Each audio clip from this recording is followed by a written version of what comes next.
Hello, my name is Dr. George Mochocki, and welcome to this series in Introduction to Business. Today we're going to be talking on the marketing process and consumer behavior. These two areas, which we're going to give you a high-level overview. Uh, Community colleges, look up your local community college. You'll be able to take a full course on consumer behavior and a full course on the marketing process or marketing in general.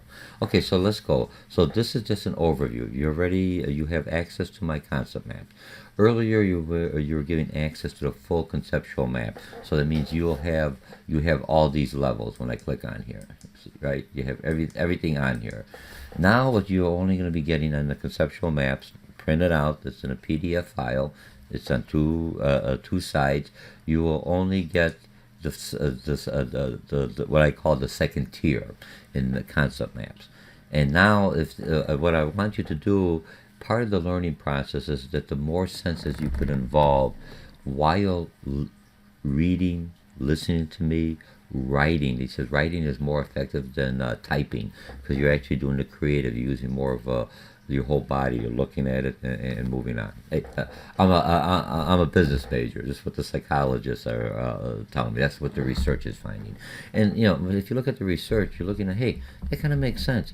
Could I utilize that new knowledge within business? That's what we're doing in this course. That's why you're going to college. That's why you're taking this class with myself or other instructors at a community college. We're practitioners. If you're in business, we're practitioners. We take the concepts, and here you can see everything we're going to be talking about in this course, in this lecture. And now you can get the whole picture, and then we go to fine details.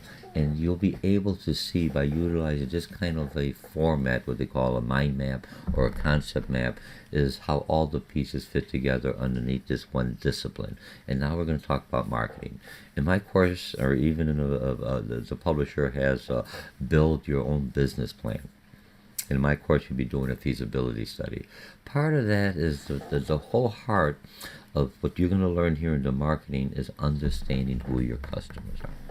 You have to know who your target market. Who are you target? We all want everybody, but even in that target market, let's say if I want baby boomers or millennials or the new Z generation that's now coming in. I think they're like in 8th grade or 7th grade. Look it up. I said, how do I prepare for them? What's the transition between generations? And what generation, even in that generation that I'm looking at, there are subcultures within there. Which of the many subcultures, we're all unique. There's a subculture that I could find a common thread.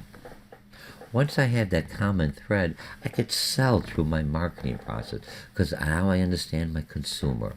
Remember, understanding a customer or consumer is I know where he or she shops.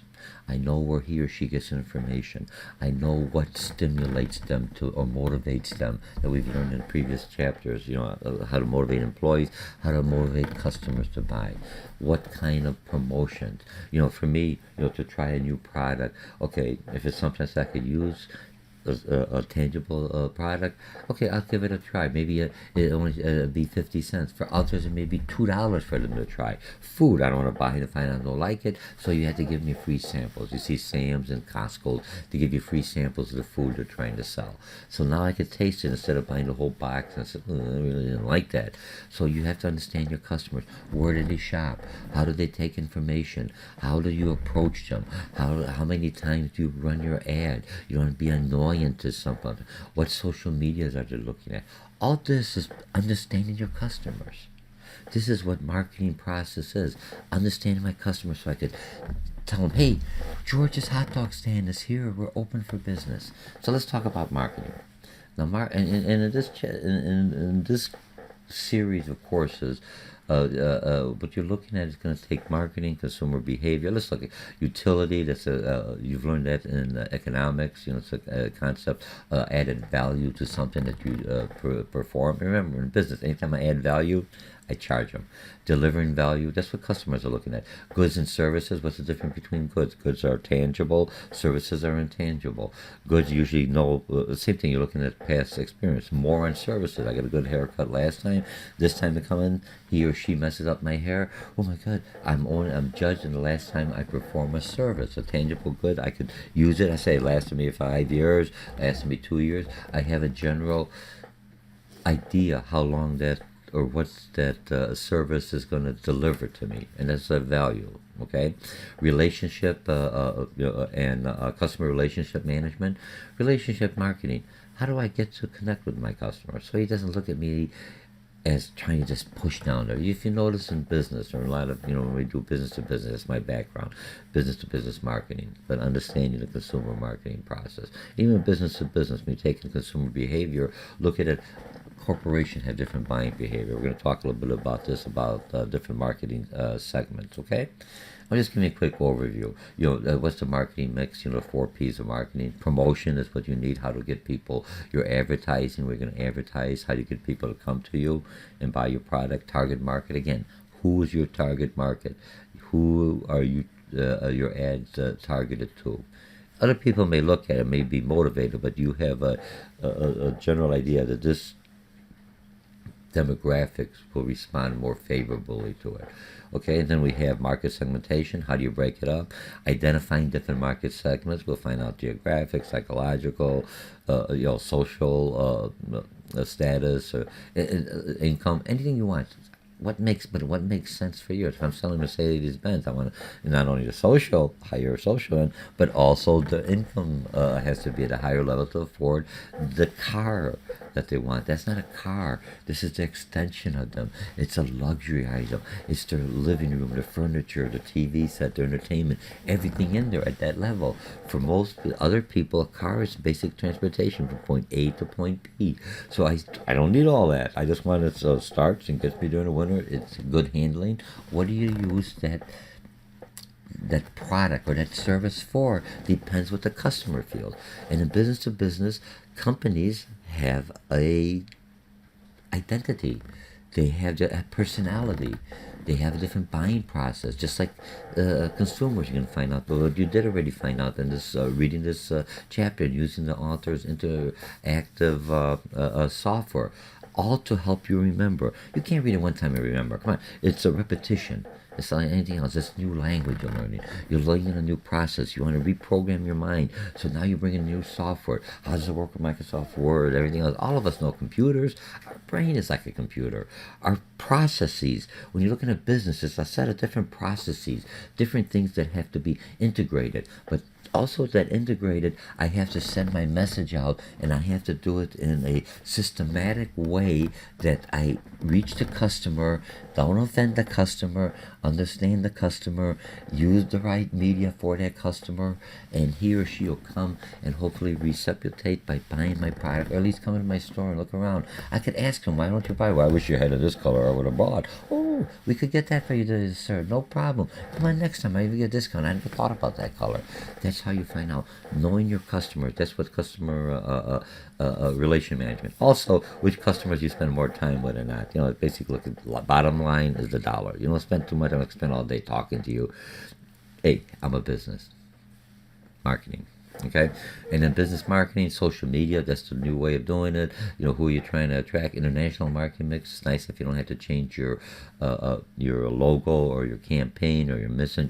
Visa, MasterCard, more Visa, because it's supposed to pronounce in multiple languages means the same thing. So Visa, when you look at Visa, what's their whole thing? How do I get people to utilize my product, buy my use my charge card, my debit card? It's all, and then I charge them a usury fee or an interest or something. Depending on the culture, I might have to adjust in the Middle East because you can't use usury fee, so you do like some kind of a finder's fee or no interest. So do you use something else like you pay for it? I'm not getting into that when you take the course of that, but let's go back in here. Now I just gave you a good preview of why this course is very important. Businesses have to be successful. If you open a business, they don't come to business. It could be a profit, non-profit business. You have to let people know that you're out there and what your services are providing, what value you're providing to you, or if it's a non-profit, value to the cause. And you have to be able to justify it, that you're utilizing, again, what economics down to the micro, to the business, is that you're utilizing the resources effectively and you're getting a return on your investment. If I'm putting in $10 in, I want to get $15 back. Otherwise, if I want to get a penny back, I might as well just throw it in the bank. I make a better investment. I'm a wiser financial individual. So marketing is the key. When your business is down, you have to market. Look at the president of the campaign. They got marketing individuals for both parties. Look what's happening with Wells Fargo. They got a marketing company already trying to bring it in. Look at what's happening with certain religion. You got a new religion, or you open up a new a church, synagogue, or mosque, whatever. You have to indirectly market a little differently. You don't say a big newspaper, but you market to the community, maybe through word of mouth, maybe through direct mail. Everything that we're going to be, as you've talked about in this chapter. Okay, so I better get going because I got to try to keep this underneath an hour. Remember, this is a quick overview. Okay, so what's marketing? Quick definition of marketing. I'm going to make this just a little bit bigger. As you know, I'll make it, expand that to, let's see if 200 may be too big. 200 is perfect. Okay, remember, you're following along right on marketing. Set of processes of creating new ideas, new ways to reach your customers, communicating. How do I talk to them? Different media. My customer has a new media, has a new, right now we have the World Series going on. Okay, so how do I sell the Cubs versus, we're in the Chicagoland area. Cubs are who I am. I'm a Cubs fan. All right? Those of you who are a Sox fan, I like the Sox also. I'm a Chicago fan, okay? So delivering, and Blackhawks, everything else, delivering value to customers, managing customer relationship that benefits the organization and stockholders. Look, what happened with Wells Fargo, with the bank and everything else, they've got poor customer relationship. People don't trust them. A bank, I put my money in there. So how do I manage that? How do I bring it back? You don't just hide. You have to come up with a new program. But how do you tell them, hey, we're going to gain your trust back? We've eliminated the top executive. We're bringing in new people, and we've got new systems and whatever to bring that trust back. Because in the back of your mind, you know it could happen in any bank. Okay. Now, utility is an economic concept, and we discussed this. This could be also a good marketing concept. So when I'm looking at utility, is ability of a product to satisfy a human want, or form, time, place, and possession. All these, form. I'm going to change something, so I'm not going to go into it, but I'll put this up because a lot of individuals are following along the map. Remember, you got the second tier, you only have form. Take your pen, write down marketing, designing product. You don't need to have this voice in here. I put this in there so it's easier for you to take the information. In real life, I would have got rid of all this. I would have said marketing, just go like this, designing products. I know it has an input into it. Okay, you can put input, anything else. Minimize your words with features that customers want. Okay, so that's what I do. So if I change something that something wants, you can make it themselves, but I do it better. Now, time, that means I got it available. Provide products when customers want them at the right time. That's why I'm open at the right hours, or they want to talk to me. You see a lot of businesses, I'm open 24/7. I'm online. Come on, I'm 24/7. Take me an online class. You could reach me at different hours. Okay. Place utility only if you're taking me for the class. Otherwise, I'm from Monday through Friday. Saturdays and Sundays is a little my own time or family time. It's always try to balance that in business. I try to throw that in. And the other thing is also balance your homework and everything else at home. So if you fall asleep doing your homework, that's not a good time to study. If you're a morning person, try to adjust your schedule. That's part of life. You don't do the same thing you always do. Otherwise, it keeps on repeating itself. You try to change a little differently and modify, be flexible. That's what you have to be in business. So time utility. Your customers all of a sudden want to be more earlier. I open up earlier. All of a sudden want to either be open later because I'm making money. I'm not open up later just for one customer. I got to have a steady flow of customers that want that. Okay. and possession utility. Same thing with this courses. Make sure you ask for myself or other instructors that you like, so we get the classes back. If no one asks for them or no one comes back up, they try to find what courses do people want. Do you see how you're trying to find what time is available? Some students like online. Some students like it. What are you playing on the weekend? Some want to just condense one day. Give me 6 hours. We try to adjust to different markets, and what you're doing is you're marketing a utility, something that you could control if you could get the individuals and the people that want it at a certain time, and that makes you more different than your competitors who are providing a similar service. Okay, now possession. Possession basically means transferring product ownership to the individual, by setting prices, setting terms for credit and payments, and providing ownership and documents. In a business, I want you, most Americans, or U.S. shoppers, or everybody, they come in there, they want to take possession of the goods. So I got to have the goods available for them. If I don't, I said I'll deliver it to them. And sometimes, when you're looking at the cost, we talked about the cost. Part of the possessions, it could be, hey, you could charge it as long as the MasterCard or Visa or American Express, whatever, or Discover, whatever works for you, because you got the best deal, and the best deal from the business that I have to pay any kind of interest or using fee. I make it easy for them. Layaways, possession, you get it later, but you have to pay me something now. Okay? So those are utilities. I got a flexible credit card system. I got a layaway plan. All those, so you could get it if you don't have all the cash. All right, so these forms of utility are good utilities, utilities that I could utilize in my marketing campaign. Open 24/7. We're local. We're around the corner. Okay, now delivering value. When I look at value, and we all look at value in different ways. Value for a lot of better things. I look how much something costs, and I divide that cost by what's the benefit. You know what I mean? So you're looking at product. What's the added value? It could be the warranty. It could be the customer service. It could be the location. It could be the free maintenance. Or it could be the vacuum in my car. Anything. Bring my ring in and adjust the diamonds. Okay, value. Now develop entirely new product that performs better, so I'm doing something different, or a service. That's what you're doing in my feasibility. Keep the store open longer hours. Remember, this again, you're going back with the time. They're adding benefit for greater convenience. Offer information, and that's another thing. A form, benefit for if you got a new business, you have to have a website. It gives them your time, your pricing, when you're open.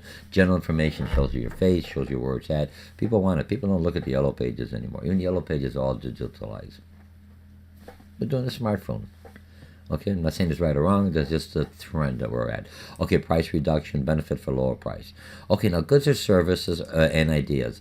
Business to business, business to consumer. So I'm basically a business selling to consumer goods. And consumer goods are for personal use, physical products purchased by the consumer.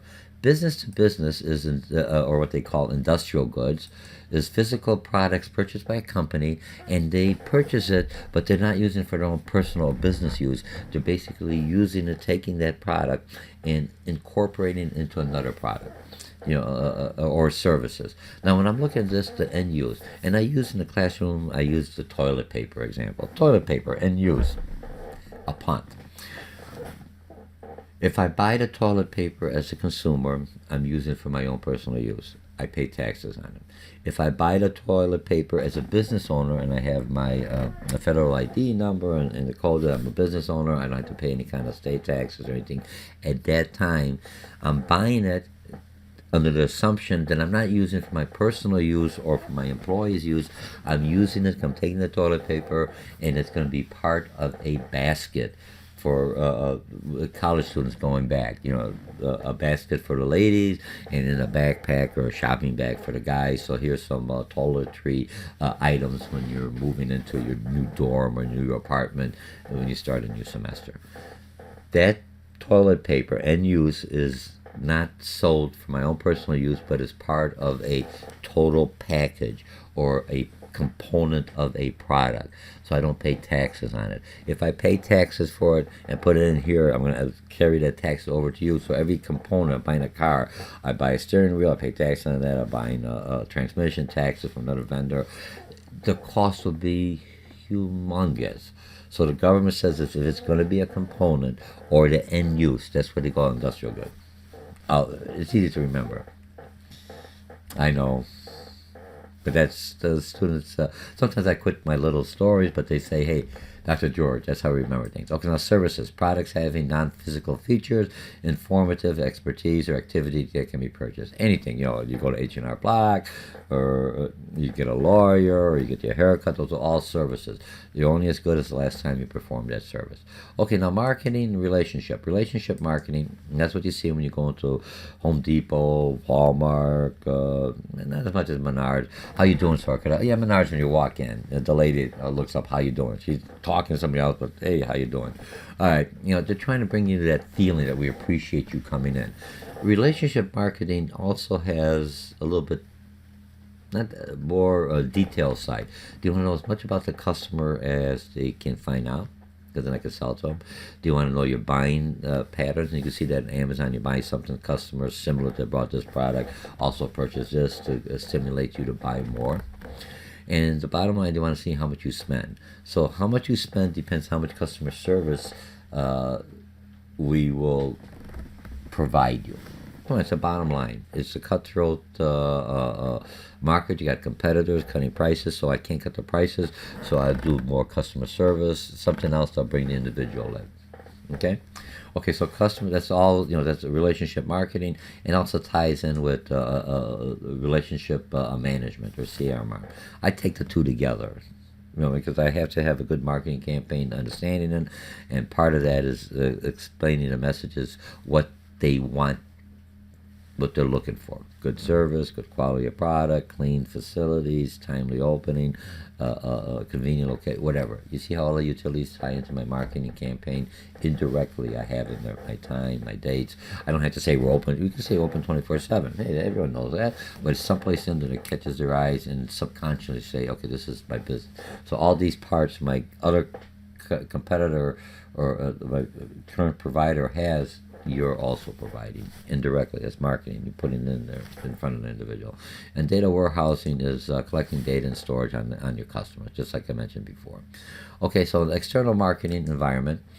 Okay, now when you look at the wheel, and this time I'm going to go through it. If I look at the wheel, you've got your competitive, you have your political environment, you have your social environment, and this one, technology and economic. And here's the firm, your plans, your strategy, all this. Remember we talked about the SWOT, strength, weakness, opportunities, and threats. These are all your opportunities and threats on the outside. Now, how do I pull in, or how do I protect myself for something that may be a threat? How do I open myself up and try to take that opportunity before my competitors take it? This is all marketing. So I have to let the customers know ahead of time, hey, I got a better product than him, or I'm the first one out. Oh, I never knew that. By the time, remember, in the product life cycle that we've talked about, when I'm a new product, competition may not be aware that this product is be out there, but I'm targeting to a different market, a different demographic. Once they see that I'm successful, boom, they're right in there also. Marketing. So all these are effective. You have to be aware of that. Okay? Now, political environment, relationship between business and government, technical, mobile devices, like not everyone has an app, and now they have a program. It used to be where you could get for your on your website, you could create a web page and everything else. Web.com. There's a bunch of them out there. Even Google has it if you do wherever you get the domain at. Now they have it for the apps. You don't have to be an expert in an app. I want an app. I want a Mochocki app. I want a Dr. George app. A hot dog app. They'll help me create an app, and I can put the app with my QR. Remember the little thing, so people get to scan it in. They got all my information. I have to be at there. I have to be at the cutting edge. I don't have to know it. They got people out there that give. I don't have to know the back end. I just got to know the front end. Load this up there, and for a fee, they'll take care of me. But I have to be in tune that that's what my customers are looking for. That's what my customers want. That's how I get information. That's when they're around the store. The app says, "Hey, you're next to the hot dog stand. We got a sale." Okay. There's more to it. So remember, a lot of us, we just sign off on the apps. Caution. Read what you're signing off. Most cases, the information is shared through marketing. Sometimes it isn't, but they're also tracking your buying behavior. And that's kind of good for marketing because they want you to buy their products. But remember, after a while, the data mining, a company takes all that information and they understand the real you. That's what I'm looking at marketing. Okay, now economic environment. A relevant condition that exists in the economic system in which a company operates. Social, cultural environment. Remember, you only got the social environment, so you would write customs. This is supposed to be morals. Morals. Sorry, okay. Let's get away around. Okay, morals and value. Thank goodness for spell check. It's early in the morning. And demographic characteristics of society in which an organization functions. We discussed that thoroughly in class. Now, competitive environment in my business for the project you're doing for me, the team project in the classroom, or individual if you're in a shorter 8-week course, or if it's 16 weeks and you're online and you're working within teams, depending on your instructor that course you're taking with.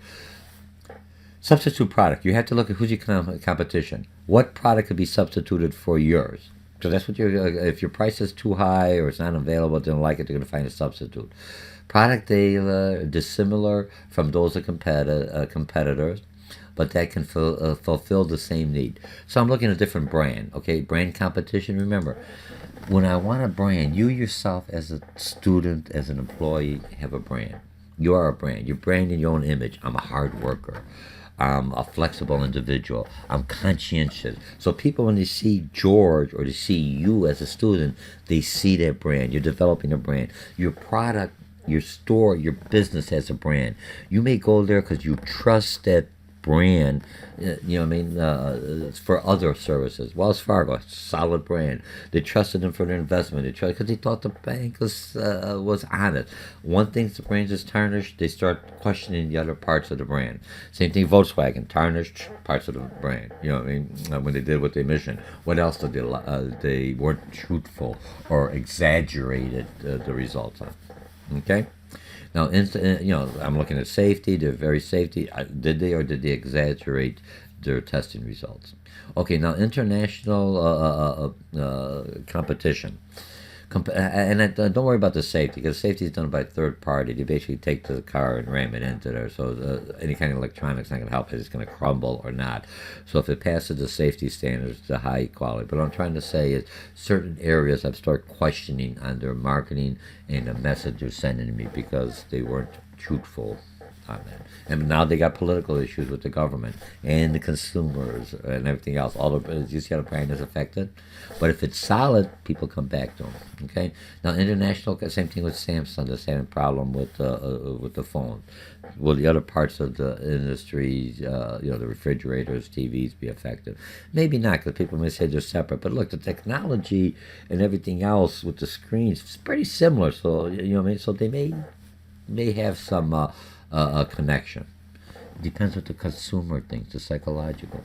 How does he or she connect the dot? So how do I do to kind of give them the whole honest picture to my marketing, my advertising? Okay? Now, strategy for the marketing mix. When I'm looking at the marketing plan, your marketing plan is a detailed strategy focusing for marketing effort. Your marketing plan is integrated. It's the heart. The personal selling, the advertising, the promotion, all that comes from the campaign. Right now, you open up a new business or you're going to a new market. That's your new marketing campaign. Everyone has to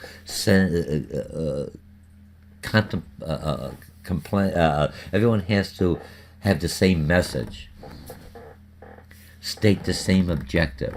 So if I'm saying, hey, I'm on awareness, salespeople, hey, where did you find out about it? We're open for business. Your advertising is your formal communication. Has to give the same message. Has to complement each other. Okay? Okay, components of the marketing plan. And here's when I look at this. We talked about this in the marketing plan, and I'm just going to open up for those who may not see it. You have your overall business mission. What's the mission? Quality hot dog. So everything might thing you throw it into quality. Your marketing objectives. What will you want to accomplish? Right now, you're looking at, for lack of better words, is awareness for a new product, or hey, we're changing our policies, we're changing our time, and then who's your target? And then you talk about the product, price, place, and promotion. Okay, so let's go into this. So marketing objectives, things the marketing intends to accomplish. What's your plan for now? McDonald's has a different plan when they were coming with the cappuccino. The new whole marketing objective, let people know we're selling cappuccino. The Starbucks, let people know we're selling wine, or let people know we have pastries now. Whatever, Burger King, let people know we're having hot dogs, a new menu item added on. One of the first for a long time. We're changing our appearance. Whatever. That's your campaign for that time, how long you're going to run it, and the frequency until you come up with a new campaign and everyone's focusing on that. Okay? So as a marketing manager who plans and implements, you're the person who makes it happen. The marketing activities results in the products from a producer to consumer. Basic definition. Make your product different. What makes me different than another instructor? Yeah, you see me online, a little more open.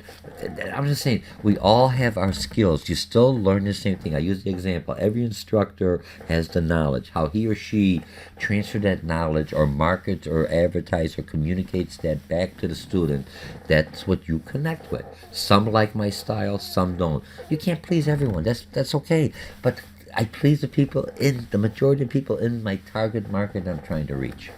But what makes my product different? It's a pleasing to them, that they want to buy my product over my competitors. Now, the 4 P's of marketing is your product. Again, just something like utility. Good service ideas. What's your product? That's usually tied in with your mission statement, or is part of your product line and your product mix.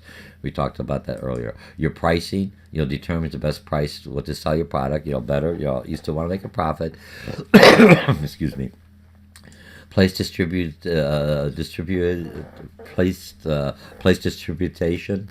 is early. All right. Part of marketing mix. Where do you distribute your products to? You're in the logistics change, getting products from producers to consumers.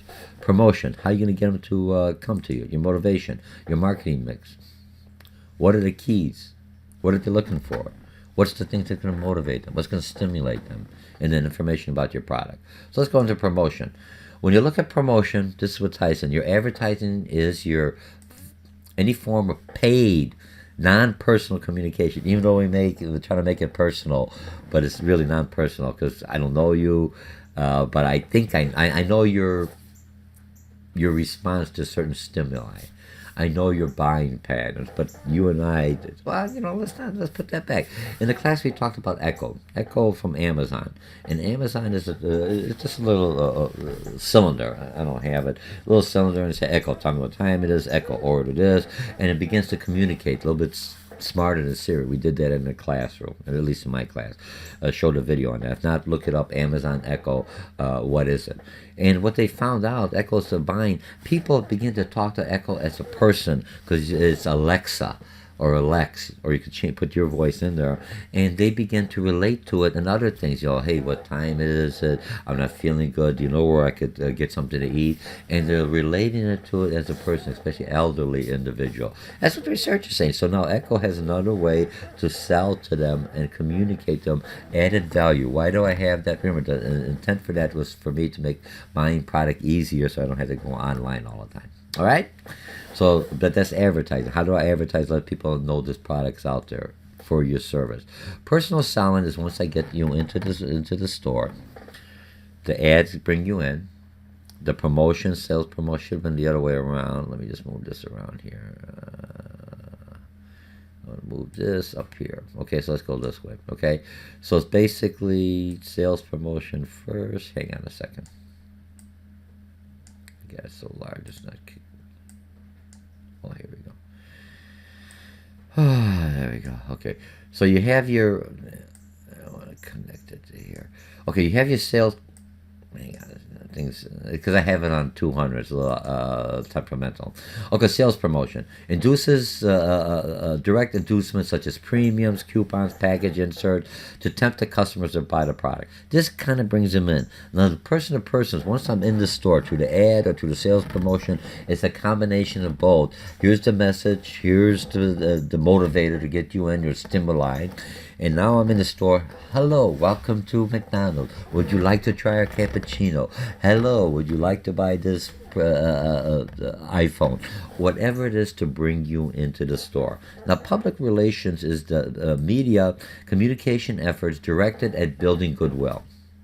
I can't control the message, but I may tell the mirror, hey, I'll give to your campaign. That's play for pay. Questionable. A lot of businesses do that.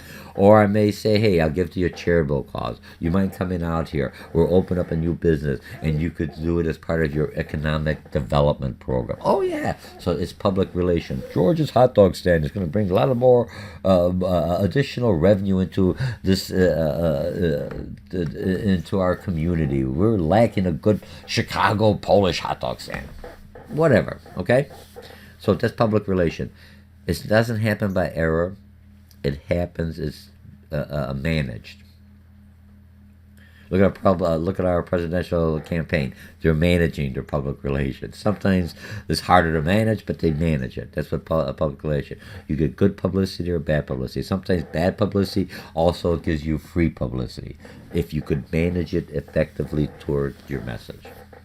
Marketing. Okay, now integrated marketing strategy. Strategy that blends the 4 Ps to ensure the ability, compatibility with one another. That's what we're talking. All of this. Remember the 4 Ps?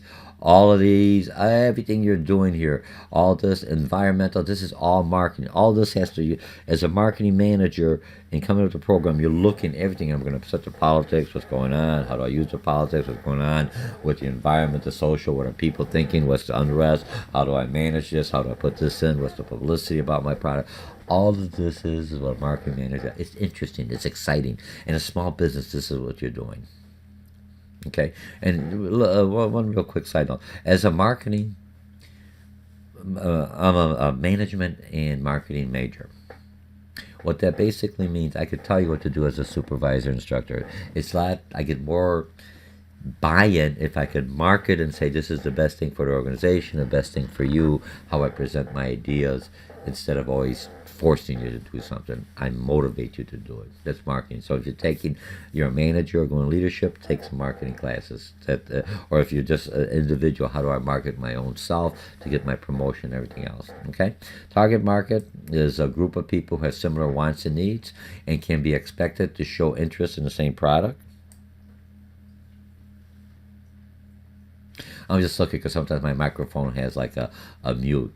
I'll be recording. Let me just check it real quickly. 36 minutes. We're doing pretty good. Okay? Hey, remember, we're live. Those who are taking me, we're live. Okay, so where did I go? I got that. Okay, we're over here. We're in the market segmentations. How do I segment the market? Remember, part of this, we've talked about marketing. You already know everything else. You need all the individuals. Now, you're taking that idea and now you're going to come down, who are my customers? I know who my customers are. How do I do that? Through research, through Small Business Administration, SBA.gov is a good one, USCensus.gov. You know what I mean? You could find out by the geographic, the zip code. You find out how many, the demographics, either by income, by social standings. A lot of times you can tell by male, female, by education. Remember, secondary data, we're going to talk about it, is not the best data to resolve your issue, but it's the most inexpensive and available data that you could take and extract information out of there. So marketing your segmentation. The first thing, what's market segmentation? For those of you following along, remember my picture's in here. I always make sure you can read this. You have market segmentation. Take your pen and you write dividing the market into categories. I don't have to have the process. Remember, I'm just going to get rid of this right here. Show you how you should do it. When you're writing it, dividing market into categories. Okay? That's all you need. Okay, and then customer types or segments have similar wants, needs, or show interest in similar product. Shorten it down to you. I give more wording here for you, so it's easier. What makes sense? It's your notes. What are you doing? I gotta remember. Don't put all the aims up. That's too much memorization. Your mind has it. Just give me the keys. Boom, boom, boom. Then you can be able to take the information and use your critical thinking skills and solve the problem. Okay? Okay, product positioning. So if I look at this one, I think I just had this here. I got a little time. Okay, product positioning. Where do I position my product? Process of fixing, adapting, communicating nature of the product. Is it high, low? Look, you go into the store, the regular retail store.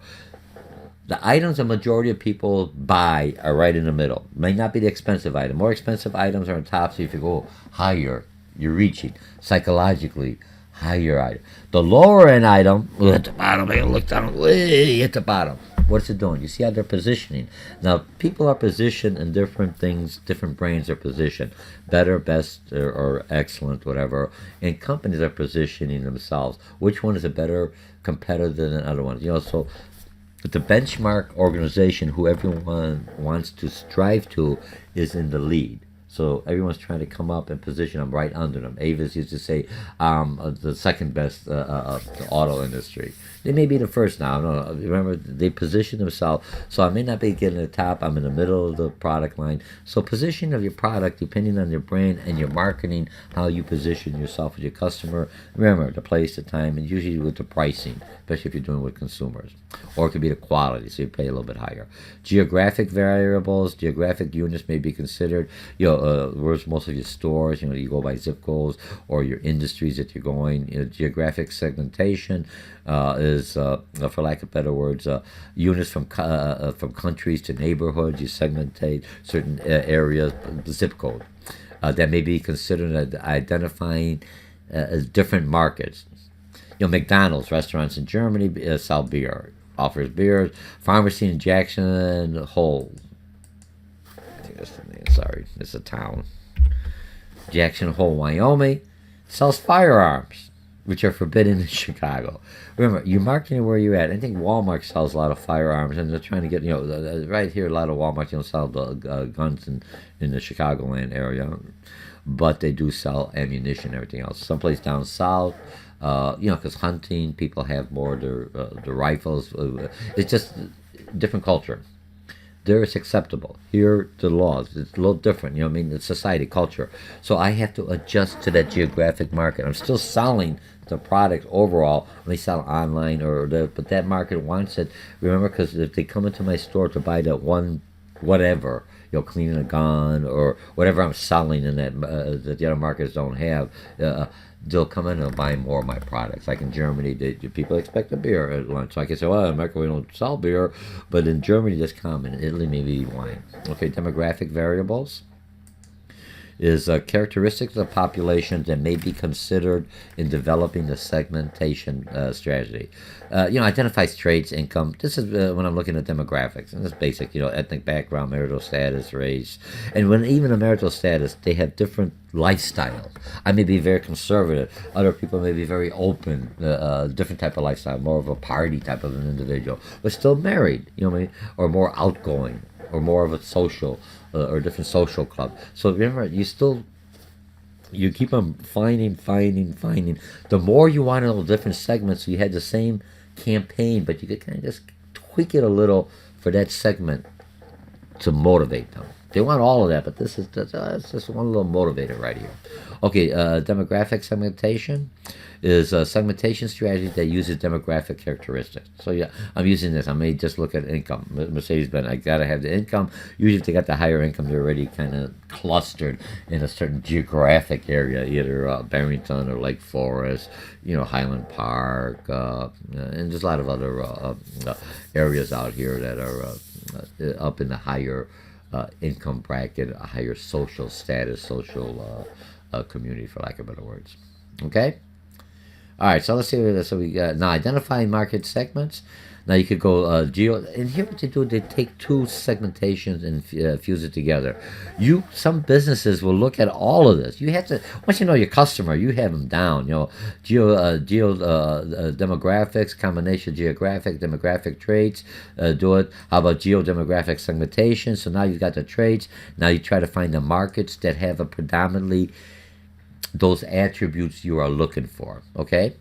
And then you have psychographic variables, consumer characteristic, lifestyles, opinions, interests, attitudes may be considered in developing a different segment of the strategy, and then psychographic segmentation. So anyway, this tells you how to break it down, and this is now how do I segment it into a marketing campaign, an advertising campaign, or my stores, my time, place. lifestyle depends on, remember, all these other variables, and I'm coming up with an integrated marketing campaign, the heart. But that consumer, I'm in the classroom, all your instructors, if you don't know your customer, if you know, you can't motivate them, you can't sell to them, you got to know them better than they know themselves. And technology makes it easy for me. They buy here, they buy this, they buy this. I see them what they're buying. They're using their debit card, charge card. I don't have to have a reward card. I got him. Here's George Mochocki. He comes here all the time. Here's his credit references. Hey, you've tracked. Business, utilize the data. Find out about your customer. Not to rip them off or her off. It's basically so I can provide a service so they makes their life better. We all succeed in this environment working together. I do things better than you can. I make your life. I provide a service or product. You pay me a certain amount for that service or product, and everyone grows, and the economy, and we help each other and we grow. That's the marketing. That's why. But I have to understand what you want. Try not to sell you something you don't want. Okay. Market research. This is a hard thing. How do you get the information? A study of customer needs and wants. Now I know, and all this, this kind of, I think I might have got this backwards, because I should have had the market research before I have all that. Because to find out all of this, you got to research it. I'm moving it around, but here's where we have it. The study of a customer needs and wants, and how best to meet those needs and wants. Okay, so what's the research process? I have to basically, remember, we already discussed it in class. For those who are looking at it, we're looking at the stakeholders, behavior, you're looking at controllable market variables, and that's my product, my mix. And now I'm researching everything about my customers. I do my advertising, I do everything else, and I do my marketing objectives, and here it is. And now the customer buys, and then we go through the whole buying process. So in a nutshell, here's where we got the research process. Here's a diagram. Oops, hit that again. Remember, I'm live.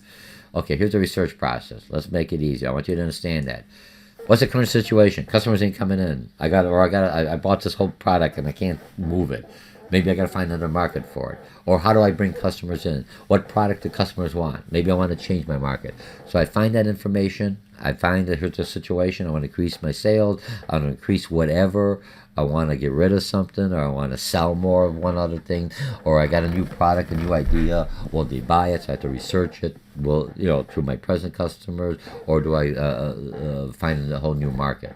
So I select the research method. Is it through interviews, or is it through observation? We'll talk a little bit later on that. I collect the data, I analyze the data, I repair the data, and I research the data. How do I get the data? This should have been ahead, so I should have probably went. I'm just going along with the book. Okay, research data. Secondary data is inexpensive. It's available, different forms. You got the Small Business Association, SBA.gov. You tell them any kind of business. They got all kind of information on similar businesses of your type. You have the U.S. Census. Primary data, so that's where the money comes in here. Because after I get the secondary data, it brought my market down, or I found I can't find information from the secondary data because it's not available. I can't take it and kind of assume certain assumptions with the data I have, make some kind of predictions. So I have to go primary data. Primary data means I have to go out, do a survey, collect it, observation. It costs me money. It's very specific to answer a question for my operation. Whew, that was long-winded. Now I have that data, and it took care of me. Could I sell my primary data as secondary data? Yes, I can. When you register for a product, look what happens. A lot of times I register Sony. All I register is TV or a microphone, a Blue Nex microphone I'm utilizing. I registered. They ask you, do you like music? What's your sports? What do they care about that stuff? I'm a microphone. What do you do with the sport? They're getting that information, and more information they have, they could sell that information to a third party. Says, hey, we know people already like sport, so it's gonna, you're doing that pre-qualifying a customer. We talk about in business to business. By pre-qualifying them, you already like the sports. My ads are going to be more specific to that individual because they won't throw it away because it has their interest. They may buy. I have a higher probability of them reading my ad and coming to my store. but I can make money off of that. You're registering the product. I'm just selling this, and I may not sell your name outright, but I may sell people who buy this product like this, or people in this geographic area have a tendency to buy more your goods or services than other areas. Okay, so now those are research methods. You have through observation. Okay, and it should have been the other way around. I think this my mind map went backward. Okay, so I think the way the author was looking, I'm trying to bring it from the author's perspective, is to get you interested in that, and you go, yes, now I know I need to research. How do I do it? Observation. Easy, I just watch. See how many customers come in, what they like. And observations, when I go online, you're already tracking. Do I go to the right to click this button or that one? You go inside the store. You see all the security cameras, not only for security. Which way is the traffic flow? Where do I put my ads? Most people that come in, they go straight or they go to the right or left, put some ads or make a larger area so they disperse faster and quickly so they can go in the area and feel more comfortable and start buying. And how fast is that dispersion? You have the flow. You could see it, slow motion, fast motion, and now you adjust your products and your mix utilizing that observation. You already got the cameras there for other things. See, so you have a secondary purpose for that. I'm selling security cameras. I'm also selling you pattern flows. Same thing on a computer. When you go in there, which way you're going. Okay. So now you have surveys. Surveys are easy. You could do Survey Monkey, different surveys. But remember, don't make them long. I go to surveys after 20 minutes. I'm tired. Get out of here. Too much information. Blah, blah, blah, blah. I quit. But both cases, you already gave them enough information that they wanted. Your phone number or your email, your address, how to contact you. And you gave them something and you didn't complete it, so they don't have to give you the prize. So try to make it, but then I will never use this company again, never ever click on there. So give it short, to the point, give it to people's attention spans are short, fast, to the point. Don't make it long-winded, and you just want some results, and then give them another survey, but give them some kind of reward so they respond. Focus groups.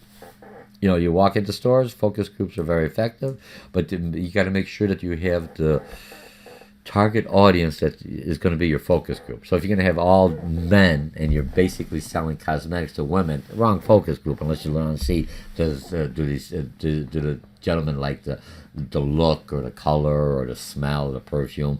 But if you're women, you have to have the focus group of the target market you're looking for. And then you have cameras. You see how they react. Their eyes, their pupils. Are they interested? Are they bored? Is there something that makes them chuckle? That's what you're trying to find out. You're just taking a sample. It doesn't mean it's going to work, but you have a higher probability that this will work. So that's one way of doing it. Experimentation is you keep on changing the menu. Research method, use a sample of potential customers to obtain reaction, to test versions of new product or variation. Change the store around. Do something. Where's this at? Oh, you moved it over here. Why did you move it over here? I'm used to it here. And if more people want it back, put it back. But they made them think. They made them look. Remember, when you move something around, that means not only they're looking for the product they came in for, they're also looking at other products they may not be aware of. But you had to experiment. You want to upset them. Okay, now understanding consumer behavior. Okay, we're almost at the end. Okay, I'll try to speed up a little bit over an hour. I'm pretty good at this. I want to bring the flavor in this. For some of you, I want to tie everything in. Marketing is the heart of any business. When anything happens, know your customers, how to market. Business is slow. You got to get them back in there. You got to be out there. You got to spend that money. You got to plant those seeds. But you have to plant them effectively and make sure you understand what triggers customers to buy, understanding what messages they want to hear. So consumer behavior. Study of decision process by which people buy and consume. Okay, psychological influences includes individuals' motivation, perceptions, ability to learn, attitudes that marketers use to study the buying behavior. Remember, and I get kind of tipped through all these other ones: observation, focus, like a security cameras. You get a pretty good idea. Trust me, you're in the business. McDonald's, Burger King. I was asking one of the students, what individuals buy the new hot dogs? Who are buying them? And she's a lady, a student there. Old people. Really? Younger people don't like the hot dogs anyway, don't eat them, but older people. And basically, that's all I'm buying. They're buying, and usually buying only when they got the coupons. Eventually, younger people may buy them, or they may have to tweak the menu or have it a little bit different here. Because Chicagoans like a certain type of things on their hot dog that may not make it similar to what they're used to because it is the geographic market and the psychological influence, what I like. Okay, now or personal influences, including lifestyle, personality, economic status. All these are things I have to understand about my customers because that's where I'm going to market. What did he read? What's this lifestyle? How do I the decor of the store? All that is influences indirectly for them. Social influences, family opinion leaders, reference groups as families, co-workers, professionals. Where did he get information? What did he dress? Who do you want to emulate? Who do you want to look like? Who do you want to be like? Who do you want to look up to? Who are your influencers? And those are the individuals that I may want to give them free T-shirts, or when they're in a group. Oh, where did you get that? Oh, he gives them away. Man, that's just what I was looking for. But you have to get them in there. People a lot of times social media. We're going to talk about that in a little bit, so I'll stop. Okay, cultural differences include cultural, subcultural, social class of influences that marketers use to study again. Okay, so all of these social class influences, different cultures. I got to have certain colors are acceptable. Other colors are disrespectful or give you a bad omen. So you have to be aware of that. Who's your customers? So I'm only buying, even though I got different colors, but this color here is not selling. Don't sell it. Or this size is not selling. Don't carry it. One or two, carry more of the other sizes. Why carry other stuff I get stuck with? I got a clearance and no one buys it. Buy the sizes that people want. And you get that information. And technology makes that available to me. Okay, brand loyalty. Pattern of regular consumer purchasing based on satisfaction with the product's performance. So if I look at Pepsi and Coke, I buy whatever's on sale. That's because Coca-Cola got the sweeter version too. I like the sweeter, the sugary taste. It's just my preference. But there's always in fighting. Which one's better? Take the test. You can taste it, but each one's got a little bit different taste, so you can tell the difference. But you have a preference. So there's always the brand loyalty. I never buy a Coke. I never go to Walmart. I only go to Target, or I'll only shop at Kohl's and never at Macy's or whatever. It all depends. Do you have a brand loyalty? Because they treat you well. You feel comfortable there. The atmosphere, the music, the service, everything you're looking for is being satisfied there. Why would I want to leave? Customer relation, marketing relation. They give me my ad. They give me my pricing. All this is the marketing campaign. All this is what marketing does. That whole facade, everything a customer experiences is what I want them to remember. And I keep on reminding them through advertising, through jingles, through other stuff. Okay, consumer buying processes. Evoke set of consideration. A group of product consumer will consider buying. Amazon does that. You buy this and it says, hey, these are suggested. From information. The buying process diagram. Here's how the consumer goes: psychological, personal, right? All this affects it. Stages of the consumer buying. I have a problem or a need. I look on online to get the information. I evaluate different alternatives, just like a business does. I purchase a decision, and then I have a post-purchase, or what they call cognitive dissonance. Did I make the right product? I buy it. I finally got it, and everything I want. And I see on TV. Oh my goodness, it's $2 cheaper, but this one's a little bit better quality, but this one $2 cheaper. Oh, but I gotta pay shipping. So so we go through that process. That's a normal process. And here's where you got the factors. There are the 4 P's: product, pricing, promotion. All this is affected in the buying process. Okay, so rationale, motives, reasons for purchasing a product that are based on logical evaluations of a product and attributes. Remember, logical evaluation is more for business to business.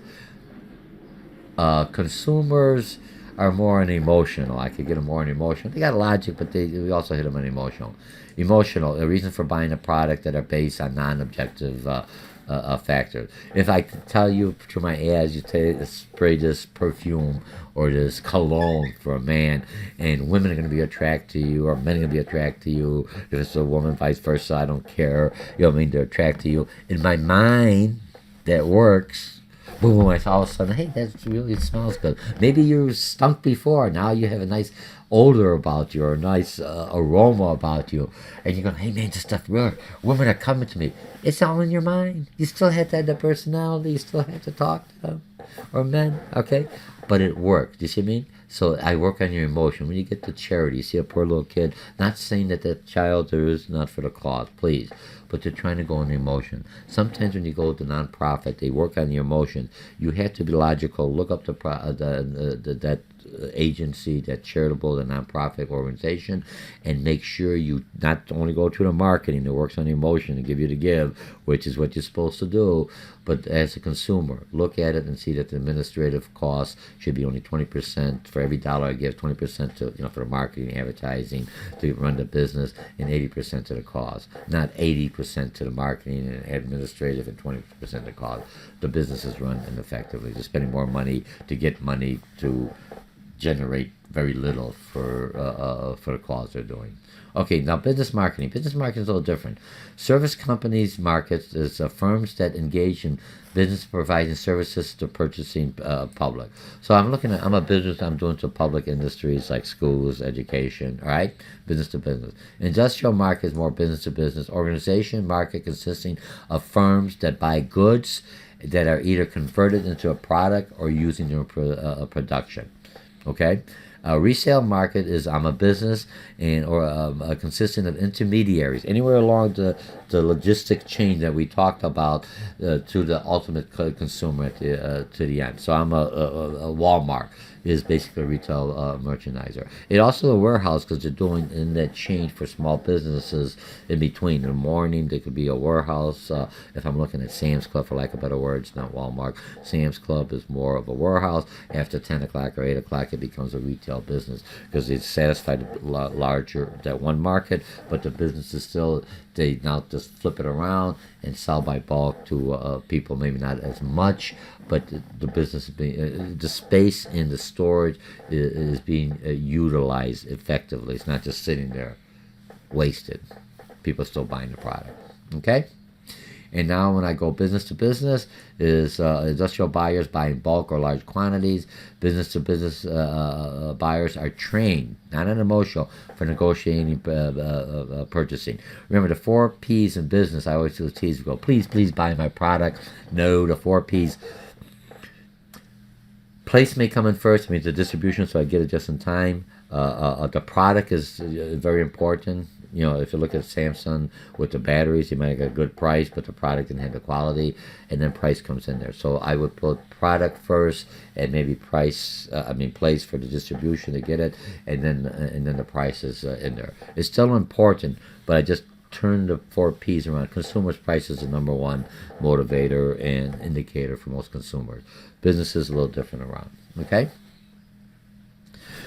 Industrial buyers are company specialists that are in line for items that are often expert about the product. They're in line. When I'm an industrial buyer, I know I'm not looking at the color and everything else. Your product is a component of into my another product I'm making. I'll look at more specification. Does it meet my tolerance, my requirement, the specification, because it's a component of a larger product I'm building or putting together. So I am expert. The buyers here are expert in that component to make sure it meets. Samsung must have had an expert in battery people, but somebody must lost their position on that because the experts, it didn't work out. Made it too thin. What the whole thing is going, if you look at the batteries going through a product life cycle. People want a battery that I put it in, it lasts me a week, but I want it to be on 24/7.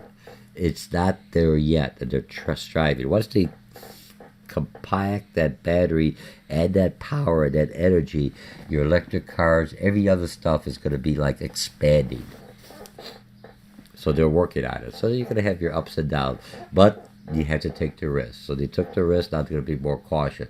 Maybe another company, a battery company, is going to change. I remember they had the airline too. They're trying to do eco-friendly airplane that ran completely on batteries, and they also had fires. It's kind of hard to keep that energy in a battery, so they may have to find a different source. But right now, they're still going to try. Okay. So when going back to the whole thing, what I was going to say, so in business to business, you're looking at your product is first, your distribution, how I get it, how quickly, because this is part of my process, my manufacturing, and then price comes in there. Okay? All right. And what makes it different? Okay, so now we have, and then promotion. Promotion is a little bit different than business to business.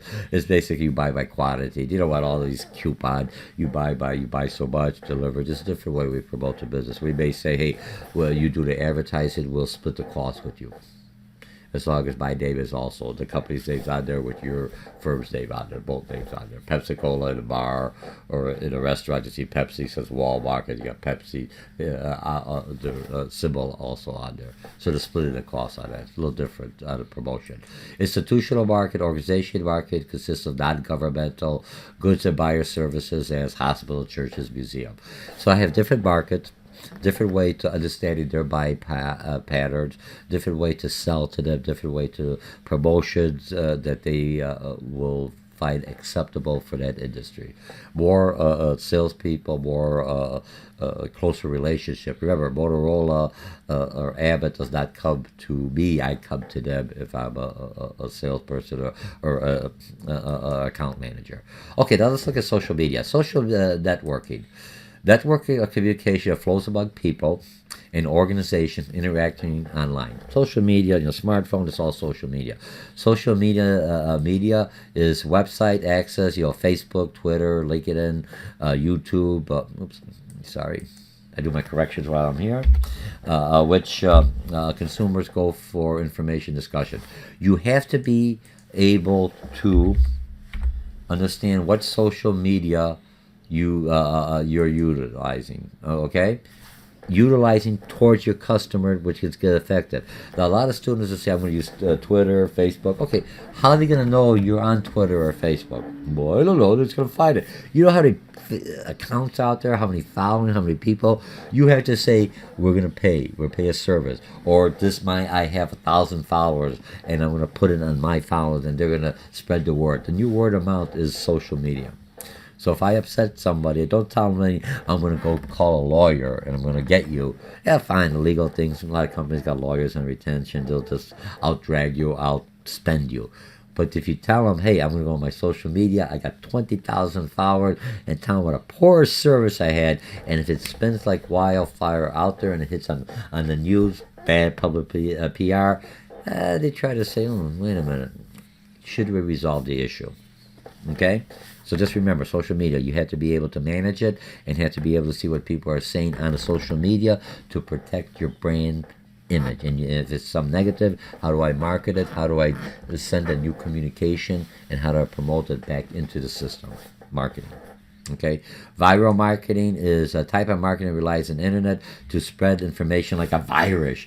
I hate that virus stuff, but from person to person about products and ideas. And viral marketing, maybe somebody I'm being paid. The more people that look at my site and say, hey, I just go out there saying, this is the best site I found. They don't realize I'm being paid by the company to say that. And you just think because we're a friendship, and then you tell other friends, like a pyramid scheme. Or there's other things. If you click on the site, you get a free download, something to get you going, and people spread it out. Tell your friends, spread it out. That's what you want. Social media, word of mouth. And your word of mouth is you could be good or bad, but you have to be able to watch it and manage it effectively as a business. Now, international marketing mix. International products, same product can be sold abroad with virtually no change. That's what you're hoping for. Sometimes you have to change the language. The meaning may be a little bit different. And I think it was talking about like Gerber's food a while back. And look at it. They used to Gerber's food. Here you got the little baby. That's their brand image and everything else. And they were sending the Gerber's body, the bottles, to like certain parts of Africa where people are illiterate and can't read. So anything they see is on the picture is basically tells them what's inside the bottle. So when they send the little baby, they were going, oh my goodness, we're eating babies because you had a baby on there. Remember, they're illiterate, they can't read, so they had to take the baby off and put like food, pictures of food, but not the baby on there. Because people would see the baby. It's an extreme. I'm not trying to make anything bad, but do you see what I mean? So you have to look at it. You have to look at that culture. You have to look at that. Do your research and make sure that the verbiage, that the wording is correct. We put the American flag on everything. In certain Middle Eastern countries, you can't put their flag on anything as a patriotic because they have the Quran or the symbol, and it'd be very disrespectful. Because on a paper cup, after you finish the cup, you throw it down. That's disrespectful for their flag or their symbol, whatever. meaning it has for that culture. So you have to be sensitive to the culture. How do you be sensitive? You can't Google everything. You have to people from the culture in that area to understand, or a focus group. Yes, that is sensitive. No, that could be viewed as insensitive in that culture. Okay, international pricing. You've got, thank goodness for MasterCard and Visa. You can do everything else. Market must consider higher costs of transporting or selling the product. If you're a small business, you can sell it with Visa, MasterCard, just getting it through there. And a lot of times UPS and, Small Business Administration has an international arm there that will basically help you go in internationals, or you got FedEx. They'll help small businesses and do a lot of the show you how to package it and get it through customs. International distribution is companies with existing distribution systems also enjoy an advantage because they already know the process. They've got already subsidiaries out there. And if you look at CDW here in Vernon Hills, they open up a plant, a warehouse plant in Canada because they got customers, out there facilities, so they can distribute their products into Canada a lot readily instead of always going to importing. They already have a subsidiary there and just stock it and build it there.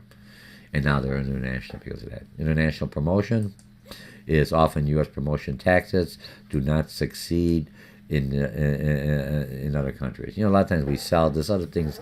They don't want all that advertising. They think you're trying to push something that they don't want. You have to be able to adjust to that culture internationally. How do they sell? What's acceptable? What's not acceptable? What kind of advertising? What could I advertise? What media should I utilize? What media should I not utilize? Remember, you do your research on that. Okay, and the small business and marketing mix, small business products. Products often fail due to lack of market potential or marketing to the wrong target market. I open up my business. Remember that we talked about the difference between a small business and entrepreneur. A small business, you're buying somebody else's business. They already kind of have the customers or the clientele, so you have a general idea. You open up your own business, you're an entrepreneur. It's a touch and go. You did your research, you think your customers, but the wrong customers are coming in, or the customers you're targeting aren't coming in, other customers are coming in. Don't be upset. Geez, will again. Oh my God, that's not what I want. I want little Polish people and little Korean people are coming in, or Chinese people, or whatever. Hey, that's who they're coming in. Well, something attracted them, sell to them. Change your market. You still sell the same product. You just sell your advertising. Come on. Put a little twist on it. Do something on it. Okay, the small business, all right? Don't look at it. That's how you're learning. Or find another market, or find another product to satisfy them plus that market. Or you got just maybe you're advertising the wrong spot. Sometimes, that's what you do with your research.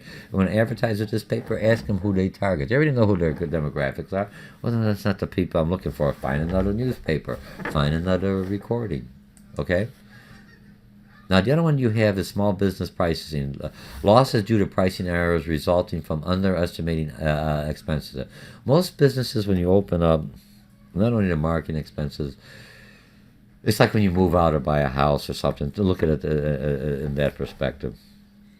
You have enough to pay the mortgage, but you forget the rent. You forget the electricity, the gas, the insurance, something breaks, all these little expenses. So when a business opens up, they have enough to, because you're starting small. Try to stay small, focus, be aware of who your customers are, and spend that money. And once they start spending and your business grows, then expand. Otherwise, when you're taking a loan, take a little bit extra. When you take me for a couple of chapters now, we'll talk about finance. So when you're already approved for a little bit more. I don't need that. I just need this much to open up. Take that extra. Don't spend it. Put it into a CD. Put it in some kind of investment. You're making money. If you need it, you could draw from it to keep your business afloat so you figure out your market. Okay?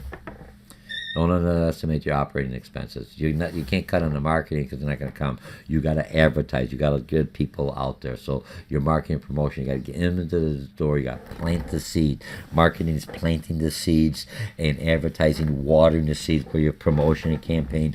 And now your business grows. Okay, small business distribution per location choices fails to attract customers. I one business that was opening up. It was a winery, and she was next to a Little Caesar. Little Caesar, there's nothing wrong with Little Caesar to $5 pizza. You don't have expensive winery next to Little Caesar. Oh, I'm going to go to Little Caesar. I'm going to get a bottle of wine. I'm going to get a bottle of wine not for $40. I want a $2 or a $5 wine. All right, I'm just making your location. You got the higher end. You should be in the higher end where your clientele is already in that area. And I'm going to go in here. I'm going at the higher end restaurant. On the way home, maybe I'll get a little wine. We'll have a little wine before we go home. Okay. And then the last one we have is small business. A careful promotion can reduce the expenses. All right. So what we have here, we're done. So again, my name is Dr. George Mochocki. Let me just bring this back in here. Expand one level, and we've covered everything. View 100%. Okay, so we covered everything on here. I want to be underneath an hour. So again, we talked on marketing process, consumer behavior, everything about goods, marketing. Marketing is the heart of your business. Marketing is what's going to make your business successful. Marketing is what's going to bring customers in. You have to understand, to be an effective business, you have to know your consumer, their mind, their preferences. All of this is what you learn is introduction to a marketing process and consumer behavior. Again, my name is Dr. George Mochocki, and I hope this review and you jotting the notes help you. If not, rewind it, go fast forward, go slow, take the information. And once again, thank you for taking the courses here at the community college, and I'll see you in the next section.